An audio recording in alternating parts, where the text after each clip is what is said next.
I'm Natasha Kirchuk, and thanks for joining us from our studios in Israel. Coming up in today's newscast, Israeli forces conduct a major raid in the West Bank city of Jenin. It looks like there's confusion over when the American embassy is going to be moved to Jerusalem. And get ready, New York, because an Israeli celebrity chef is about to take over your taste buds. Stay tuned for the latest news in Israel.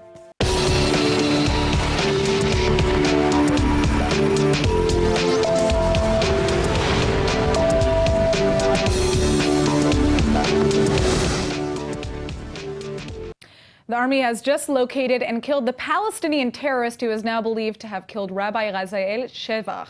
Rabbi Shevach was tragically murdered last week in a drive-by shooting near the West Bank city of Nablus.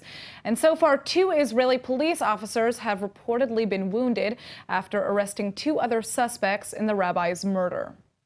Israeli police, border police, Yamam, Shabak counter-terrorism operation took place overnight in Jenin.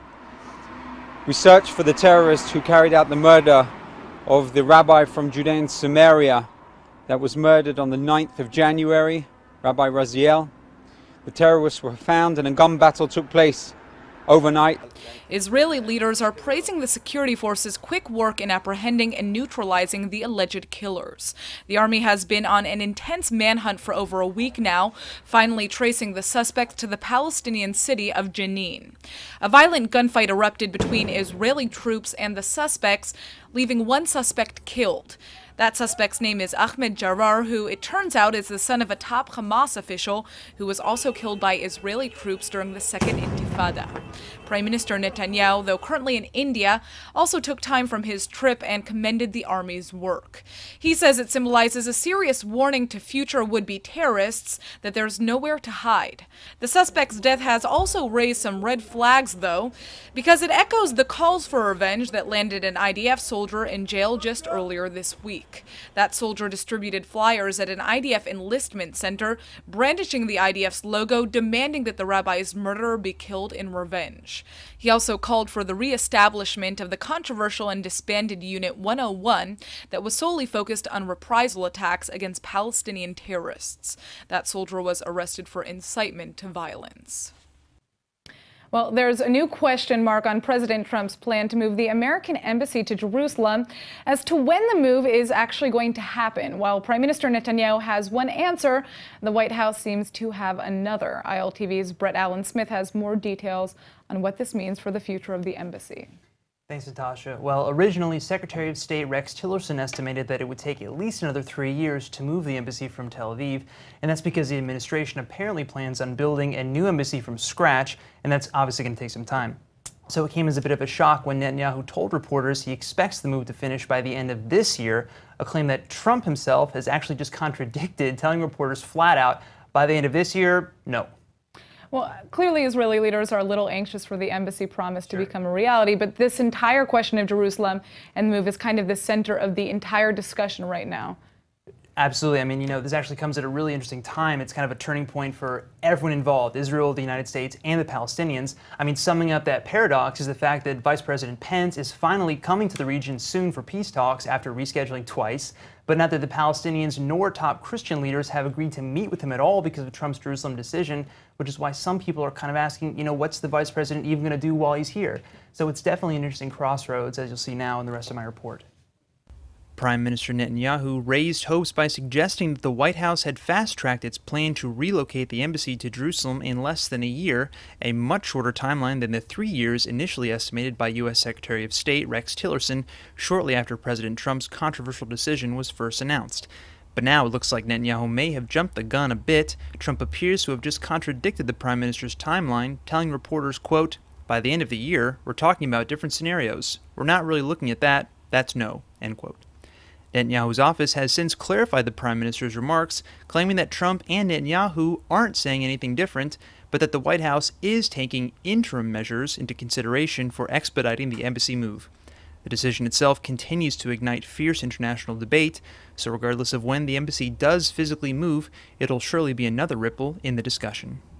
In the wake of both President Trump's Jerusalem announcement and his decision to cut nearly half of the U.S.'s aid to the Palestinians' UN Refugee Agency, the Palestinians are now at a crossroads. Political and religious Arab leaders have just convened in Cairo to appeal to the international community for support. لقد حصلنا على 750 قرار في الجمعية العامة منذ عام 47 إلى يومنا هذا، وحصلنا على 86 قرار من مجلس الأمن منذ 47 إلى يومنا هذا. مع الأسف الشديد بسبب عجز المجتمع الدولي لم يطبق قرار واحد من كل هذه القرارات، وهنا يجب أن تتوقف الأمة العربية والإسلامية وقفة واحدة لتقول لهذا العالم الظالم: لماذا كل هذه القرارات؟ كل هذه القرارات لماذا؟ Muslim leaders, all organized under Egypt's highest religious authority, have expressed their concern over the fate of Jerusalem. The anxieties are mounting less than 24 hours after the White House cut $65 million of aid to the UN's Agency for Palestinian Refugees. Israel argues that UNRWA shields Palestinian terrorists, but human rights groups point out that over 1 million people in Gaza rely on the agency for critical medical aid, food, and water. The head of the Arab League argues that America's policy shift also implicitly gives other controversial Israeli measures the go-ahead. هذا القرار لا يأتي بمعزل عن قرار الاعتراف بالقدس عاصمة لإسرائيل. هذا القرار يستهدف التعليم الفلسطيني، الصحة الفلسطينية، إلغاء قضية اللاجئين. أول أمس قامت إسرائيل بالإعلان عن المزيد من المستوطنات، أي سلب الأرض، أنهم يعملون طبقاً لمخطط تشاركهم فيه وتساعدهم عليه الولايات المتحدة الأمريكية. القدس، اللاجئين، الأرض. علينا نحن العرب أن نتصدى. With Palestinian President Mahmoud Abbas reportedly weighing whether or not to revoke the PLO's recognition of Israel, a big change-up could already be in the works. Now, here's another twist in the case of the teenage Palestinian girl who was arrested for slapping IDF soldiers last month. Despite admitting that 16-year-old Ahed Tamimi posed no actual threat, an Israeli military court has just ruled that she will remain in police custody until her trial ends. She's now been in prison for over a month. Regretfully, the court didn't accept any of the arguments brought by the defense regarding the fact that there are two different sets of laws in the occupied territories, depending if you are Israeli or Palestinian, and the fact that the Convention of the Rights of the Child should be applied in the occupied territories as well. 16-year-old Tamimi was arrested in overnight raids after video footage went viral of her and a cousin slapping IDF soldiers stationed near her home, in what some say was an apparent attempt to capture a violent reaction from the soldiers on tape. The incident fiercely split debates, with some saying the soldiers should be praised for not striking back, and others calling the soldiers weak for remaining passive. Tamimi testified in court, however, that she slapped the soldier after witnessing him shoot her younger cousin in the head with a rubber bullet. Pictures of Tamimi's young cousin suffering from major head wounds and deformities were offered as testimony. Tamimi quickly became an iconic symbol of Palestinian resistance. Israel's decision to keep the teen in custody until her trial finishes seems to be only adding to her fame. Israeli press speculate that she may soon become the Palestinian Joan of Arc. Tamimi soon faces multiple counts of aggravated assault in an Israeli military court. How far would you go to protect someone you loved, someone you knew, or even someone fleeing persecution as a refugee? Well, Rabbi Susan Silverman, the sister of the American comedian Sarah Silverman, is rallying the country to help protect over 40,000 African asylum seekers that are about to be deported in a very, very unusual way. Her mission, along with lots of other rabbis, is inspired by perhaps one of the most known and beloved refugees of all time, Anne Frank. Rabbi Silverman, thank you so much for joining us from Jerusalem. Thank you so much for having me. So tell us a little bit, what is the Anne Frank Home Sanctuary movement? So the movement is getting Israelis to commit to taking in African asylum seekers if they get a tzav gerush, if they get an order of deportation, that they would have to either go to prison indefinitely or leave the country, likely to their deaths, and certainly to great, great, great difficulty and hardship. Now, what is unusual is that you're advocating for essentially hiding these asylum seekers. How would that be done? So that would be done by Israelis saying, come live with us, come live in our homes, and we will protect you as best we possibly can from the government. What we really hope is that it doesn't come to that.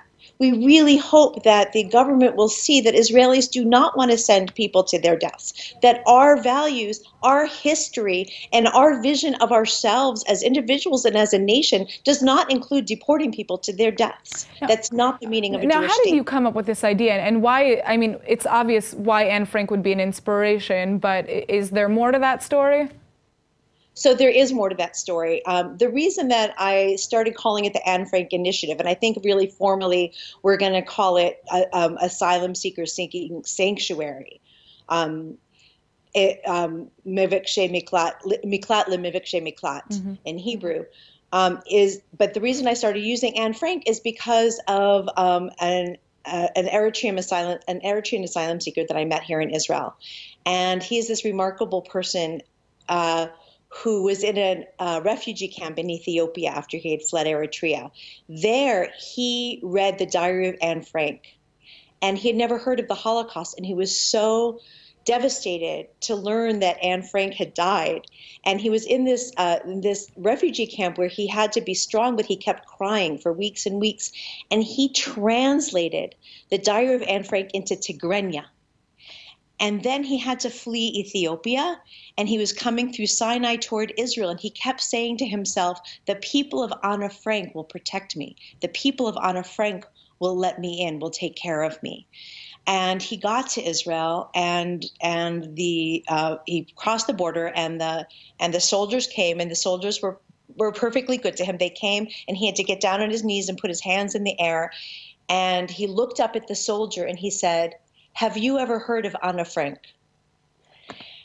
In his travels from Eritrea to Israel, his backpack was stolen and his translation was stolen, but he has redone it since. And he was the inspiration to me to call this the Anne Frank movement, to informally call it the Anne Frank movement, because of what she represented for this African asylum seeker who came to Israel for help. Well, Rabbi Silverman, I think this movement is going to gain a lot of traction here in Israel. We're interested to see how it evolves, and we're going to keep our eye on it to see how viewers can get involved. Thank you so much for joining us. Thank you so much. And if people want to be in touch with us, there's an email address, which is miklatisrael@gmail.com, MIKLAT Israel@gmail.com. Thank you so much. Thank you. In an apparent rebuke to the United States, Belgium has just committed $23 million to the UN's Palestinian refugee agency, UNRWA. The move is aimed at helping fill the $65 million deficit that was just left after President Trump slashed nearly half of U.S. funding to the United Nations Relief and Works Agency. Well, ILTV's Aaron Porras has more on this story. Now, Aaron, what does this mean for UNRWA? For UNRWA, it could be very good news. I mean, this is replacing nearly half of what the United States just removed from this last month's payment. And in addition to that, UNRWA has been, doing some side fundraisers and things like that to try and make up the deficit. But where I think the attention really needs to be focused is back on the United States and how they might respond to this. Because if they're putting sanctions on UNRWA and those sanctions are being taken away, is the United States going to up their sanctions and cut even more? Cut all of the future aid to UNRWA, maybe even sanction. Now, how is Israel reacting to this move? Israel is essentially just backing the United States with whatever happens. But if you remember, Prime Minister Netanyahu was one of the loudest supporters, loudest voices of getting rid of UNRWA entirely and putting the Palestinian refugees under the auspices of the UN HCR. Yeah. Now here's my question for you. I mean, many they're arguing that the organization is going to perpetuate the conflict. Sure. Is it going to perpetuate the conflict? Well, what is your take on that? So again, yeah, that goes back to Prime Minister Netanyahu, who says, yes, it will perpetuate the conflict. He says Hamas has been hired in and out of UNRWA schools, the UNRWA businesses, etc. The schools are sending, textbooks that are arguably very anti-Semitic and certainly not very kind to Israel. There's just a lot of accusations of money funneling and through laundering through their organization. So there are a lot of accusations, but I'll get to more specific things in my report right now. This comes just days after the United Nations warned of grave danger in light of the aid cuts, because it not only threatens Palestinian dignity, but also regional stability. The Trump administration argues that the move is meant to force Palestinians back to the negotiating table to reignite stalled peace talks, and that other nations should start carrying the weight of funding the Palestinian crisis. Well, Belgium's deputy minister has apparently answered that call and says that the funds will be, quote, dispersed immediately, because for a lot of Palestinian refugees, UNRWA is the last life buoy, end quote. Still, with the United States' $65 million cuts being just the first of many proposed cuts pending changes to UNRWA's operation, coupled with Israel's calls to disband UNRWA altogether and put Palestinian refugees under the auspices of the United Nations High Commissioner for Refugees, UNRWA's future remains on shaky ground. International Holocaust Remembrance Day is coming up at the end of the month, and lots of countries are already planning commemorative events. Well, this year in Chisinau, Moldova, a very unique concert is what's on the books. Check this out.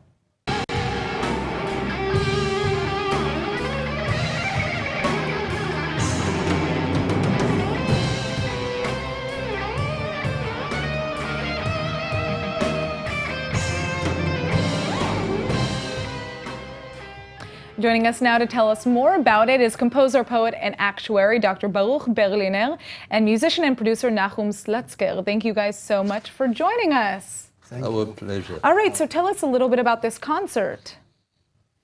Well, next Thursday, our symphonic poem called Genesis will be played in a very special performance in Chisinau, the capital of Moldova, by the National Symphony Orchestra of Moldova in the presence of members of the government, parliamentarians, and ambassadors.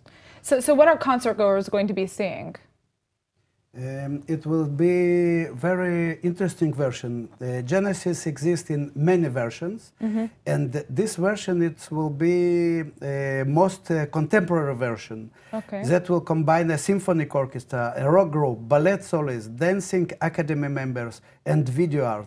We are very excited. It will be something very special. Well, and I think this is only just one in a series of performances, right? So are there any differences between the performances that we're going to be seeing in Moldova? Well, this will be a very special. It will be more special. Unique. So this is the one that we should go to. All right. Yes. So again, where and when are these future concerts coming up? It will be next Thursday, the 25th of January, and it will be on the Holocaust, International Holocaust Day, in memory of the Holocaust, and 115 years after the very famous program of Chisinau. All right. Well, thank you both so much for joining us. And for those who have the pleasure to go and see this concert, I hope they enjoy it, right? Okay. Thank you very much. Thank you. All right. Israeli super chef Eyal Shani is known for his incredible cuisine. His chain of Miznon restaurants have already taken the culinary world by storm in Tel Aviv, Paris, Vienna, Melbourne, and now it looks like they're coming to America. The celebrity chef first rocked the food scene in 1989 with his first restaurant, Ocean, which offered some of the best seafood in this side of the Mediterranean. But it was his bouillabaisse that really put him on the world map. Shani spent the next several years consulting catering and eventually becoming a huge TV celebrity chef. He opened the very first Miznon restaurant in Tel Aviv about 7 years ago with partner and filmmaker Shahar Segal. And for anyone who hasn't had a chance to taste a dish from the one and only Eyal Shani, just imagine the most delicious tender cauliflower steak you've ever had. And then multiply that by 100. The brand new branch of Miznon is about to open up in New York City at Chelsea Market, so you better book your reservations now if you want to know what a real pita is supposed to taste like. All right, an incredible discovery has just been made in Israel's northern Galilee. A rare ancient vase was excavated there several years ago, but new technology has just given experts a shocking look into the past. Scanners have just revealed that the vase is decorated with an image of the birth of the Greek goddess Athena, exactly as it appears on the Parthenon in Athens. This is an exciting revelation because it says a lot about just how wealthy residents in the ancient Galilee actually were. But it also gives historians a potentially critical piece of evidence regarding the biblical village of Bethsaida, which was the hometown of Jesus' apostles Philip, Andrew, and Peter. Religious scripture suggests Bethsaida was originally about 1.5 kilometers north of the Sea of Galilee, but so far, archaeological evidence to support this has remained elusive. Experts believe this pottery may be the link truly identifying the village's location, considering that it dates back to the 4th century BCE. That would make it nearly 2,300 years old. Cutting-edge software and imaging tools made it possible for Israeli archaeologists to fully reveal the vase's surface. The image shows Athena, Greek goddess of wisdom and war, being born as the goddess Aphrodite and the nymph Dione observe. History and literature buffs will of course remember Aphrodite and Athena from Homer's epic poem, the Iliad. The story of how this vase ended up all the way over here in Israel is surely worth its own epic poem, but that's a story archaeologists are still trying to figure out. And now for this week's Top 5 with ILTV's Emmanuel Kadosh. So you're coming to Israel and want a quick weekend getaway but don't want to spend too much money, right? You don't want to actually fly anywhere or do anything too crazy. Well, then a weekend festival is the best option, no? Here in the Holy Land, we have many to choose from, so I'm here to give you the top 5 festivals to check out. At number 1, we have the Mid-Burn Festival, Burning Man's Israeli branch, which is now actually the second largest regional Burning Man. Mid-Burn is a 5-day art, self-expression, and community festival held in the Negev, founded back in 2014. Everyone involved brings their own extravagant artwork to be displayed in the center of the festival, and on the final night, the temple filled with art is burned to the ground. Definitely an annual festival you won't want to miss. Number 2 on our list is the Tamal Festival, a 5-day celebration of some of Israel's most loved musicians. Founded back in 2000, the festival is held during Sukkot in venues surrounding Masada. You can find the main performances to be held either late at night or at sunrise. You have your choice of setting up tents and camping around the festival or checking into a local hostel. Either way, it's an experience of a lifetime. Third on our list is the Neverland Electronic Music Festival, a massive 24-hour non-stop electronics festival founded back in 2011. Held on the banks of the Jordan River in northern Israel, making it perfect to camp out. All you gotta do is grab your ticket and get ready for a very intense 24 hours. Now, fourth on our list is the Indie Negev Music Festival, founded back in 2007 and held annually in the Negev. This 3-day live music festival has over 100 live shows from Israel's top up-and-coming bands. While the name speaks for itself, a lot of groups performing come from the indie music genre, while there's also a wide spectrum of other genres as well. If you're around mid-October, this is definitely the place to be for a quick weekend adventure.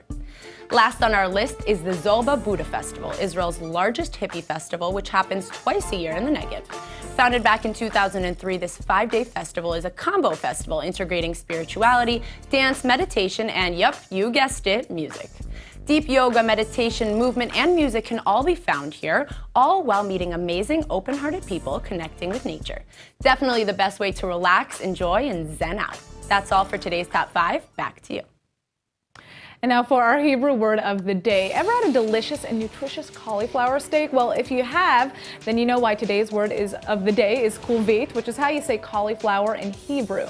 If you can steam it, you can fry it, you can even grill it. Yes, the kulvit or cauliflower is quickly becoming one of the trendiest veggies out there. Some say the kulvit is merely broccoli's awkward cousin, but I disagree. Kulvit is an excellent side dish in any meal, especially with a little tahini. And what salad would be complete without a little kulvit in the mix? Well, kulvit also happens to be one of the healthiest foods to add to your diet. All right, let's go ahead and take a look at the weather forecast. Tonight is expected to be partly cloudy and relatively warm with a low of 53 or 12 degrees Celsius. Tomorrow is set to be partly cloudy with a chance of showers, but the sky should clear up by Saturday with a slow rise in temperatures throughout the weekend. The high is expected to be about 64 or 18 degrees Celsius. All right, that's it for today's news. Today's exchange rate is 3.43 shekels to the American dollar. Remember to sign up for our daily newsletter at iltv.tv. And don't forget to follow us on Facebook at Israel English News and on Twitter at ILTV News. I'm Natasha Kirchak, and thanks for watching.